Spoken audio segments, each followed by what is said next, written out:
I never wanted to move into that house. Something about it felt wrong.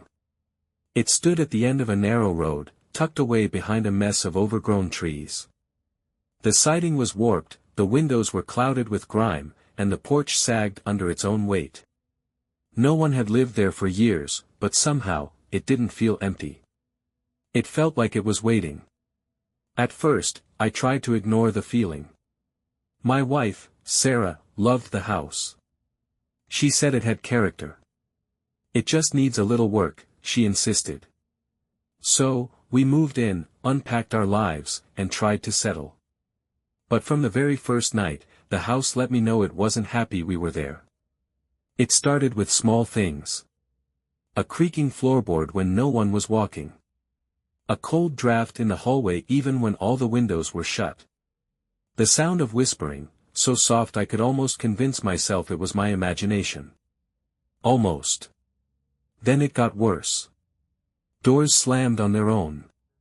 Objects moved from where we left them. Once, I watched in horror as a glass slid across the kitchen table and shattered against the wall. Sarah told me I was being paranoid, that old houses creaked and groaned. But I knew better. I could feel it. One night, I woke up gasping for air. My chest felt heavy, like something was pressing down on it. In the dim glow of the moonlight filtering through the window, I saw the shadow. It loomed over me, shapeless but thick, darker than the night itself. I couldn't move. I couldn't scream. And just as quickly as it appeared, it was gone, leaving only the lingering weight of dread in my gut. Sarah refused to believe me. Even when she started waking up with bruises she couldn't explain, she brushed it off. I must have bumped into something, she'd say. But I saw the truth in her eyes. She was scared, too. She just didn't want to admit it. Then came the night the house finally spoke. We were sitting in the living room, the fireplace crackling, trying to ignore the tension that had become a permanent part of our lives.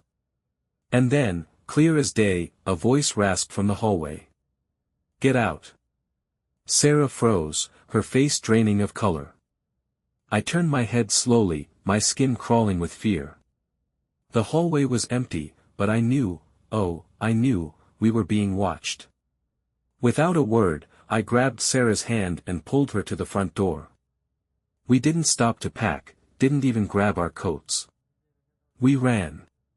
We never went back. We left everything behind.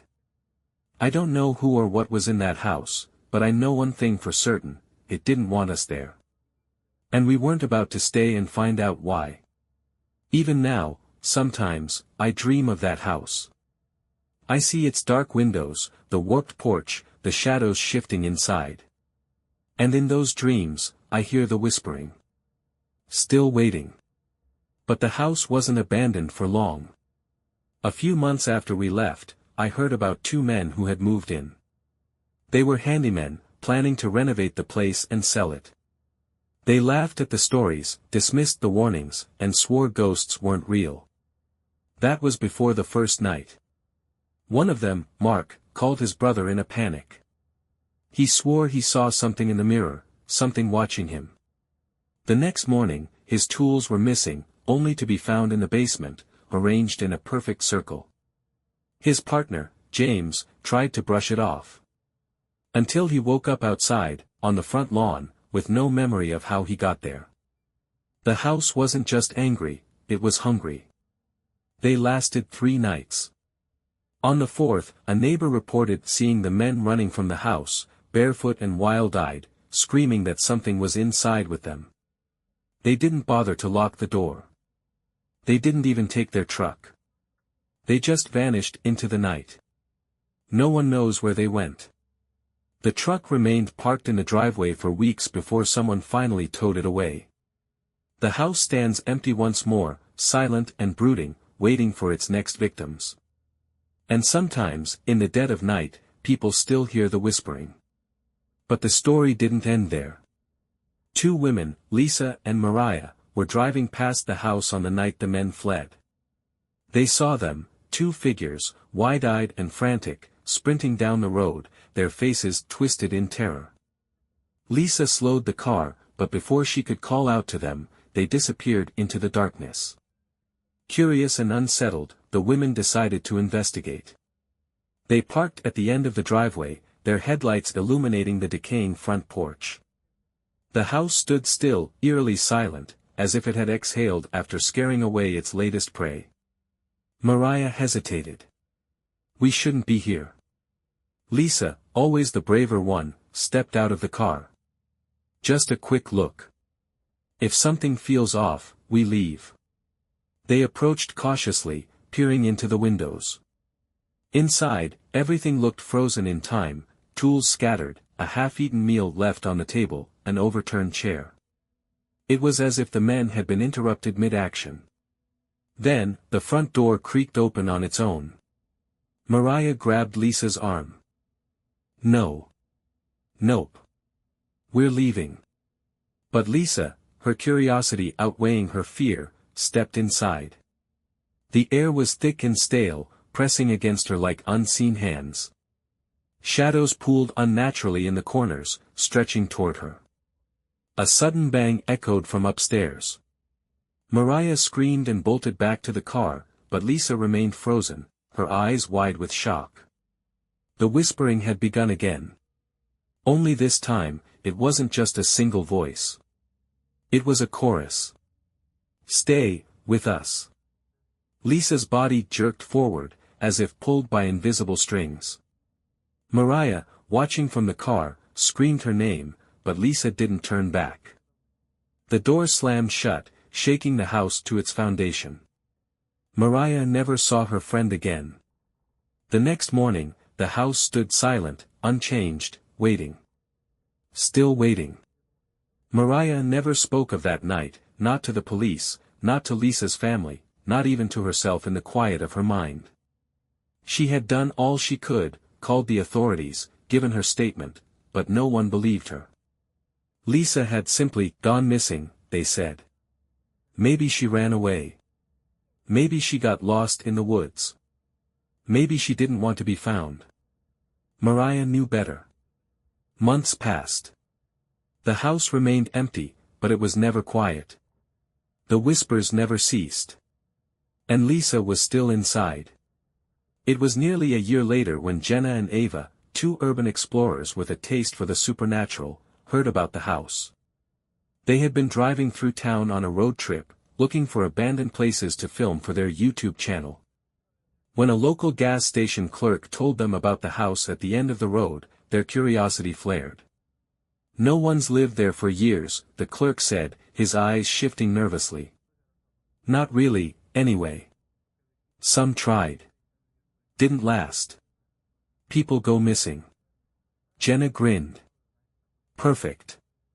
Ava, however, felt the same gnawing apprehension Mariah once had. "Maybe we should just find an old asylum or something," she suggested. "This one sounds different." Jenna waved her off. "Come on, don't chicken out now. We'll just check it out. Film a little. If we get spooked, we leave." Famous last words.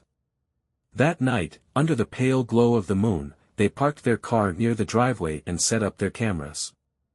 The house loomed before them, the trees around it shifting like dark figures in the breeze.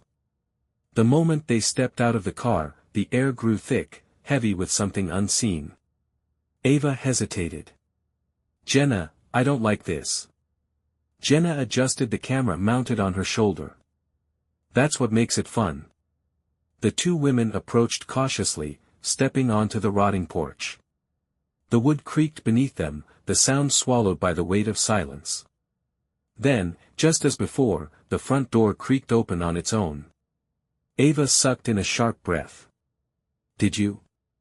Jenna smirked. "Old houses do that." But as they crossed the threshold, the air turned ice-cold, and a whisper drifted through the room. A whisper that sounded familiar. "Lisa." Ava's stomach dropped. "Did you hear that?" Jenna stopped, her breath hitching. "Yeah." Then, suddenly, the door slammed shut behind them. The house came alive. Shadows crawled along the walls, stretching unnaturally toward them. The air crackled with a deep, guttural hum, like something breathing just beneath the floorboards. A sudden bang from upstairs made Ava jump. Jenna turned her camera toward the staircase. "Holy shit. Did you get that?" Ava wasn't listening. She was staring at the far end of the hallway, where the darkness seemed thicker, shifting. Moving. Then the whispers turned to laughter. The two women spun around, their breath coming in sharp gasps. A mirror at the end of the hallway reflected the dim candlelight from a forgotten table. But something else was in the reflection. Lisa. She stood there, motionless, her face pale, her eyes hollow. Her mouth was moving, but no sound came out. Ava clutched Jenna's arm. "We need to go. Now." Jenna, unable to look away from the mirror, finally understood what real terror felt like. Lisa wasn't just a ghost, she was trapped. Then, slowly, Lisa lifted her hand and pointed. Behind them. Ava turned first. The shadow at the end of the hall was no longer just a shadow. It had eyes. Screams echoed through the house as the thing lunged toward them. The lights flickered, plunging them into darkness. Jenna grabbed Ava's wrist, yanking her toward the door, but it wouldn't budge. The whispers turned to shrieks, the walls shuddering with rage. Lisa's voice rose above it all. "Run."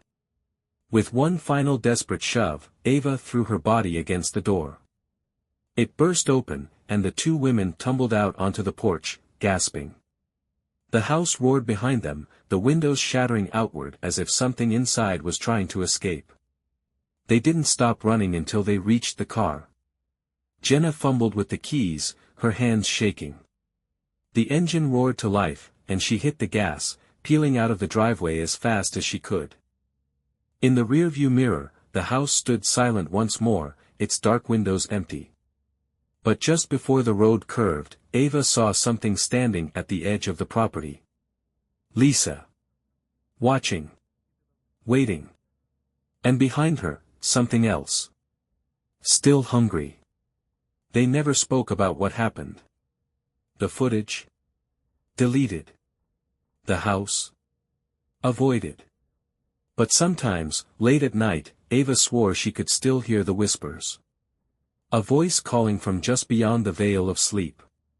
"Help me." And she knew. Lisa wasn't done yet. Neither was the house. Weeks later, Mark and James, the two men who had fled the house before, returned. They had spent their time running, drinking, and trying to forget, but the nightmares never left them. Lisa's voice haunted them. The whispers called them back. James, desperate, insisted they had to face whatever was in that house. Mark refused at first, but after waking up with bruises and scratches he couldn't explain, he agreed. They entered at dusk. The house was waiting. The door shut behind them, locking them in. The air turned suffocating. Shadows swirled around them. And then, Lisa appeared. "You shouldn't have come back." Mark, shaking, raised the crowbar he brought. "We came to end this." Lisa's face twisted in sorrow. "You can't." James screamed as something grabbed him, yanking him into the darkness. Mark swung wildly, but the crowbar passed through empty air. The whispers turned into a cacophony of voices, all crying out. Lisa reached for Mark. "Run." But it was too late. The house consumed them. The door creaked open once more, welcoming the next visitors. Waiting. Hungry.